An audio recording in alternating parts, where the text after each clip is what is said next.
Crafters, some may wonder what mysteries lie within the craft. Well, damn it, we are back for a part 2. Let me lay down the sauce and get into it. Coming in at number 10. Creepers drop disc when shot by a skeleton. Why do creepers drop disc when shot by skeletons? I would really like to know. I mean, music discs can help break the silence of the world, but they can often be difficult to obtain. Most music discs are dropped by creepers which are killed by a skeleton. Not only is it hard to get a skeleton and creeper together, but it's even harder to get a skeleton to kill the creeper. They hate the sound of beautiful melodies, and they hide the dreaded disc inside their guts. The only way to get them out is for a skeleton's arrows to shoot them out of their body. I think creepers drop music discs because they're like the rewards that you get from completing the challenge of getting a skeleton to kill a creeper. But you know, they say it is pretty hard for some newbies. I mean, definitely it is going to be hard for some newbies, even some veterans. But to lure a skeleton and creeper together, lowering the creeper's health to a point where the skeleton can kill it in just one shot, and getting the skeleton to shoot the creeper without getting blown up. Try that. Honestly, me personally, it's not that hard. It's just make sure you got enough health, armor, and try to lead the creeper to a water source. But be careful you don't kill the creeper in the process. Coming in at number 9, where structures come from. Some buildings that can be found in Minecraft have logical explanations behind their existence. Witch huts are more likely built by witches, and villagers are probably responsible for the construction of villages. But other structures seem to be long abandoned by the time Minecraft players stumble upon them, with no clues as to who or whom built them. Like, it was kind of like the mines of the craft, you know, the desert temples, which often lead to large amount of treasure at the cost of being rigged with TNT, offered no explanation regarding who rigged the trap, jumping out the trap, and strongholds, which serve as only locations where players can access Minecraft's and portals, are equally mysterious.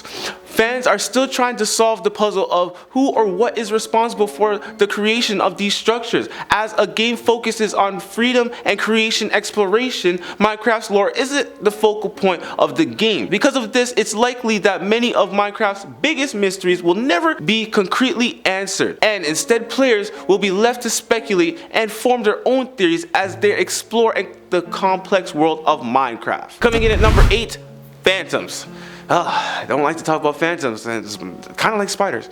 The flying undead hostile mobs that spawn when a player has not slept or died for more than 3 days in the game. They used to be feared from cats until the 1.18 Mojang explains that one of the bug fixes for the 1.8 pre-release patches address cats no longer scare phantoms away. As fans will know, phantoms are hostile mobs that haunt the night sky, and they are very super scared of cats, I will tell you.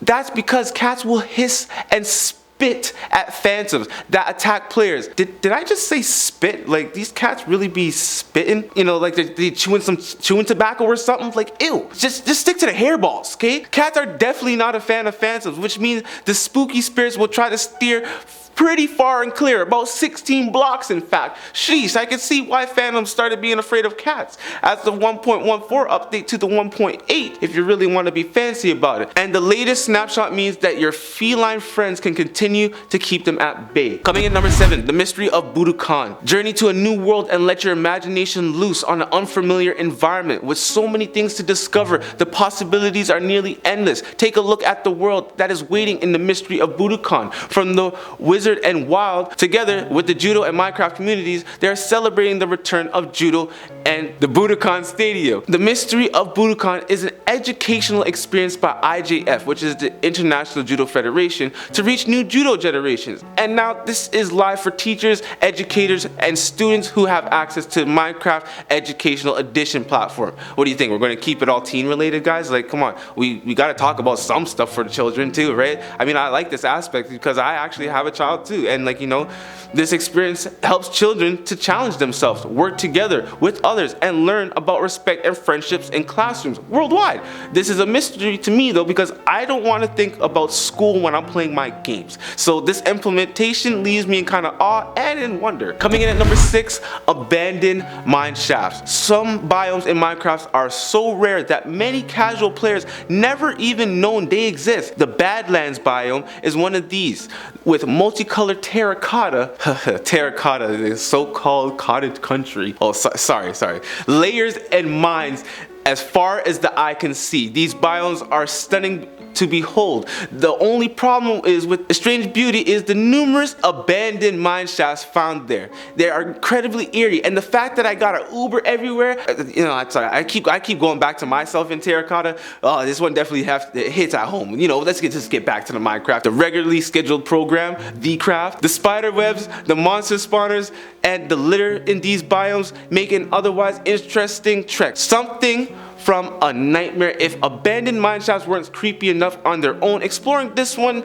in an extreme way, players playing on a custom map gives this like a horror movie feel, with unsettling sounds, lights that turn on and off sporadically, and jump scares galore. It is also enough to give you the pause next time you stumble across the abandoned mineshaft. Maybe gold ore isn't worth it after all, as much as I like gold. Coming in number 5, midway through, the Elder Guardian. When the Elder Guardian appears at the ocean monument, it can be a bit of a jump scare for the first timers or those who just don't see it coming. It's over in a second though, but if you're prone to jumping at loud noises and unexpected things, I know I am sometimes, then this might be one of the creepiest parts of the game for you. Monuments, also called water temples, are infamous for being incredibly difficult to conquer. The structures are surrounded by spiky, one-eyed fish known as guardians, who zap the life force from your character at an alarming rate. Fish are friends, not food. But nah, I'm killing this so-called fish demon, guardian my ass.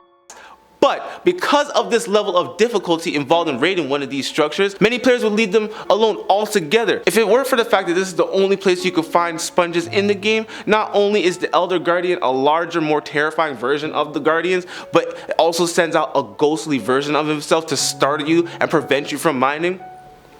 Nah.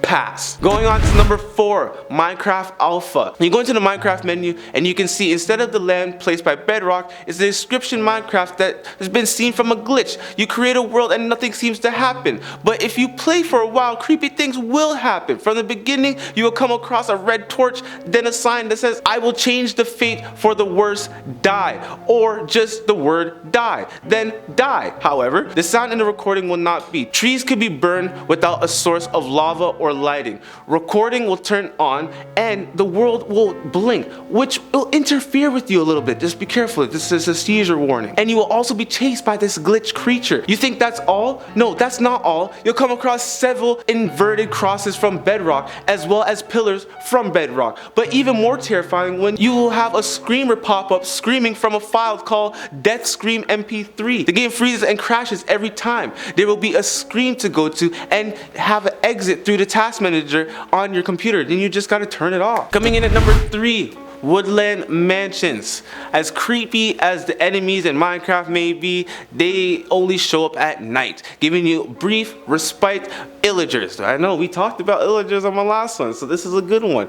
Illagers, on the other hand, are enemies that can show up out of the blue and destroy a player's city with no warning. And while trying to take on a raid single-handedly can be a task too monumental for many players, there are other ways to handle the illager problems though. By containing a woodland map from a cartographer, players can locate the woodland mansions. These mansions are huge, imposing structures that a house of all the nightmare monsters you will find during the night. In addition, a dozen of those illagers. But the residents of these woodland mansions aren't the scariest thing you will find. The mansions themselves are sprawling with mazes and unsettling architecture, with staircases that lead to nowhere and jail cells. Enough reasons to stay away from these homes. I don't want nothing to do with jail cells. No, I'll pass again. Coming in at number 2, Sven Svensson. Sven Svensson is an overall PewDiePie's dog. Yeah, he's his dog in Minecraft. Played through the Minecraft epic, serving as the tritagonist from the series, from his debut of the episode 19 to the episode 20 of, like I said, he is PewDiePie's dog, right? His Minecraft dog, and his epic companion throughout the whole series. Well known for surviving several creeper explosions and near-death situations, Sven is one of the most important characters in this series.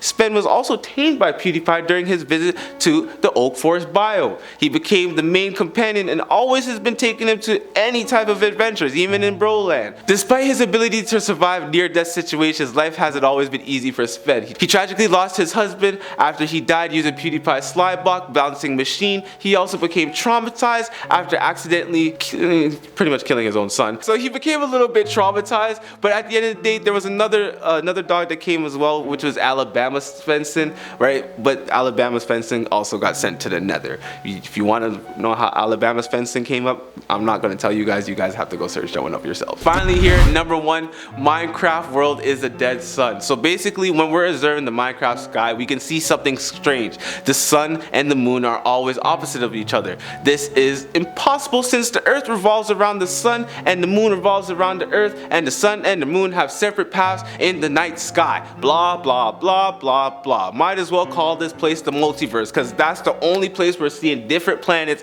floating around like that. A hyper advanced civilization noticed that the star was dying, so in their last ditch attempt to save the species, they allocated all the energy that they had on their planet, making it into a bomb, then sent some of the members of their species to space along with the resources and embryos, and then finally detonated their planet. The bomb was so powerful enough to kickstart a nuclear reaction, and their home planet became a brand new sun. On the stone core of the old sun, they started importing stone, water, grass, and life. The crew sent out to space entered a cryostasis and waited millions of years for the planet to become habitable. You, the player, are the last of the crew members making a life in this familiar or not so familiar world. And there you have it, Crafting J bringing you the Mac Daddy Sauce Part 2 for the scary Minecraft mysteries. Hope you all enjoyed, and as a wise man once told me, you gotta champion those who champion you. Ring that bell and sub, cause I am outie.